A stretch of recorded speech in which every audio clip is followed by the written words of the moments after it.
महाराष्ट्रातील राष्ट्रवादी काँग्रेस पक्षाच्या शरद पवार गट प्रदेशाध्यक्षपदी शशिकांत शिंदे यांची निवड झाली आहे। यामुळे अनेकांनी प्रश्न उपस्थित केला आहे। जितेंद्र आव्हाड, रोहित पवार आणि राजेश टोपे यांना डावलून शशिकांत शिंदे यांच्या नावावर शिक्का का बसला? चला जाणून घेऊया या व्हिडिओच्या माध्यमातून। शशिकांत शिंदे यांच्या निवडीमागील काही कारणे। शरद पवार यांनी पक्षाला मजबूत नेतृत्व देण्याच्या दृष्टीने अनुभव संपन्न व सामाजिक चळवळीवर ठसा उमटवणाऱ्या नेतृत्वाची निवड केली आहे। शिंदे हे एक अनुभवी आणि 4 वेळा आमदार देखील राहिले आहे। राज्याच्या जलसंपदा मंत्रालयाचा कारभार देखील त्यांनी पाहिला आहे। पक्षात 2 वर्षापूर्वीच्या फुटीनंतर उरलेल्या आघाडीला एकत्र ठेवणे, पक्षाचे पुनर्जीवन आणि आगामी स्थानिक निवडणुकांचा सामना करण्यासाठी पवारांनी नेमकंच नाव निवडलेले आहे। शिंदे यांनी माथाडी कामगार संघटनेतून पुढे येऊन स्वतःची ओळख तयार केली असून संघटन कौशल्य आणि समाजातील विविध घटकांशी संवाद यात त्यांचा अनुभव उपयोगी पडला आहे।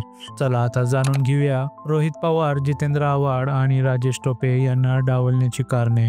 रोहित पवार हे शरद पवारांचे नातू। सध्याच्या राजकीय परिस्थितीत पक्षावर घराणेशाहीचा ठपका बसू नये यासाठी विरोधकांना हत्यार मिळू नये म्हणून डावलले गेले। त्यांच्या वयामुळे आणि तुलनेने कमी अनुभवामुळे देखील ते डावलले गेले। रोहित पवार हे युवा नेतृत्व असून त्यांच्या भविष्यात मोठ्या जबाबदाऱ्या दिल्या जाऊ शकतात।